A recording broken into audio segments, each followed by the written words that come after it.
Narcissists are actually so boring. They might have this allure, they might have this magnetism that you are drawn to, but you see, because it is all surface level, it doesn't last. And what happens, whether you want to admit it to yourself or not, they are actually so boring. But for those of you that don't think that, watch this video, okay? Watch this video and you'll see what I mean.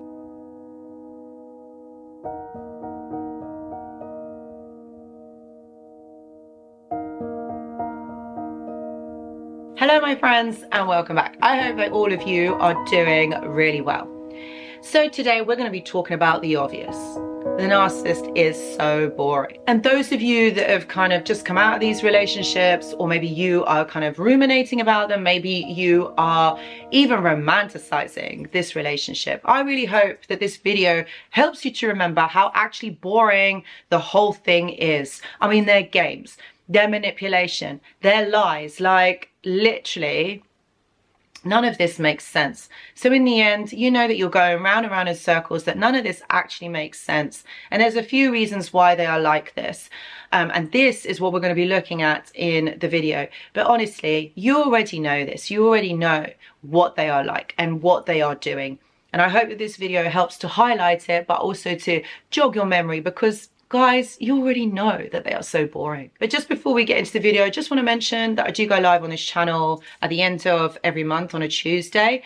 Please do check the community tab, because I kind of like, I just post on there when I'm going live, and usually the topics that we're going to be kind of talking about. But honestly, like if you have any questions or there's something on your mind, just come on over, because I could be answering your question and it is a vibe and I'd love to see you there. Okay, narcissists don't really have much depth to them, do they? I mean, it's like a lot of you have said on these videos, it's like they literally do the same thing. They literally have the same behaviors, and it just becomes really repetitive and really boring, because there's not much depth to their personality or their repertoire, or like who they actually are.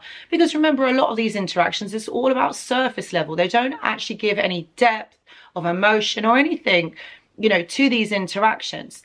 And I think what happens over time, we forget about this. We kind of like, we just let this slide. We just go about in our daily lives, you know, and it's just, we kind of just get used to it, so to speak. But these individuals have these specific traits that actually, looking back on that interaction with them, it was really actually quite boring. And it makes them boring for these several reasons. Their self-centeredness, like, it's just all about them, isn't it? It's always about them.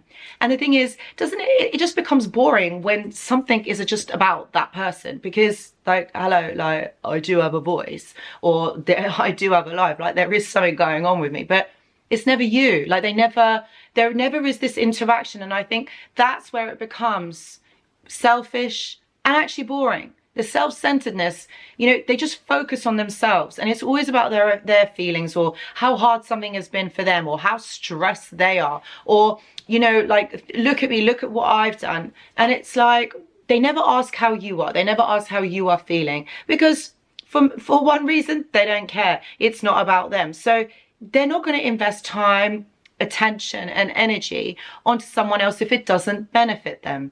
And if you're at that stages of mirroring, well, it's going to feel a little bit like this isn't going to make sense, you know, because when someone is mirroring you, they want to kind of pull you into this interaction. So that's where it might not necessarily make a lot of sense. But narcissists are self-centered. They always just focus on themselves. The next one is the lack of depth. Like, I don't really need to explain this one, but there's no like real feeling. There's no authenticity in this connection. It's all very surface level. And most of the time it's really about them, kind of like their self-centeredness.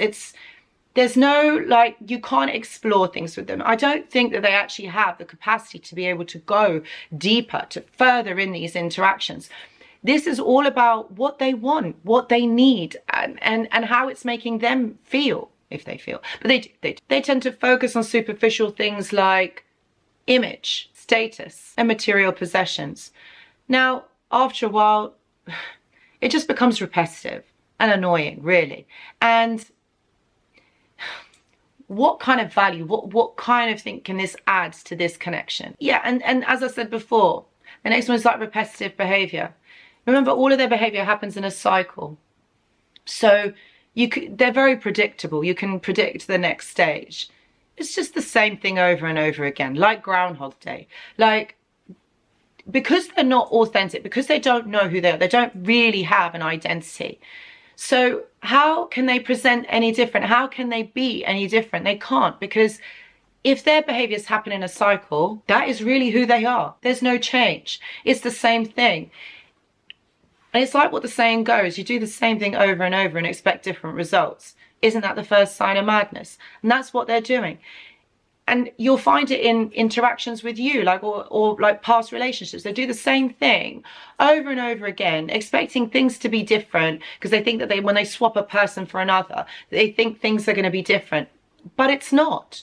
They think that if they tell you the same lies and do the same things, that you're going to keep believing the lie. They think that if they continue to gaslight you and say the same kind of context of what's going on, or keep saying sorry, things will change.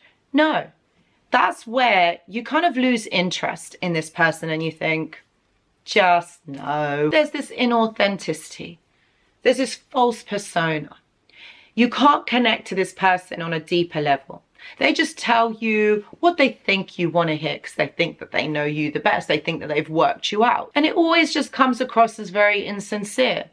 And I mean, again, I'm going to ask you, like, for how long can you listen to this? How long can you be interested in some sort of connection or communication with a person that is really inauthentic and lack of depth? And you'll find that they just are mean. You're like, after a while, you don't even want to spend time with this person because it's boring. And then there's the aspect of the lack of empathy.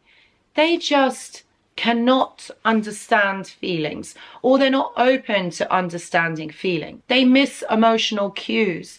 And then you're sat there scratching your head thinking, how have you got to this point? Like, how has this gone to this? And none of it just makes sense. So again, you're there trying to figure it out, trying to work it out, why this person has behaved in this way. And it doesn't make sense because there's no empathy. There's no depth to this. And that's why these interactions then become just boring and they make conversations feel one-sided. So it's like you putting all the work in, you feeling, and they just have no clue what the hell is going on. And then what gets tiring more than boring is the manipulative tactics. If you are someone that has figured them out, like you can see what really is going on, you know, yeah, it's hurtful, but also it just becomes exhausting to be around a person that wants to control interactions, wants to always be one step ahead, wants to tell you lies. It just becomes inauthentic and exhausting being around this person. You might feel that you are drained around this person. Like every time you meet them or every time you see them, you're just like, I can't deal with this anymore. Like it's too much. And you'll find that you don't want to be around someone like this all the time. It's too much. There's no genuine or spontaneous communication. It's all just very controlled, very like focused on what it is that they want. And you just feel like, what's the point? These characteristics, being around narcissists, whilst at the beginning when you don't really realize what's going on or why this is happening, it can be quite charming, it can feel great, but after a while, it makes it less enjoyable being around a person like this. And this contributes to the perception that actually, you know what? A narcissist really is boring. There's no depth, there's no authenticity. It's always just controlling or manipulative. And they always tell you what they want you to hear. And this person isn't genuine. And you can feel that, you know that. And that's why enough is enough. You're just like, I'm done. If you are someone that is going through something like this, please know that I do offer one-to-one consultations. Please see the description box below. And I really hope that this video has helped and maybe even confirmed what you already know. Thank you so much for watching and I will see you in the next video. Goodbye.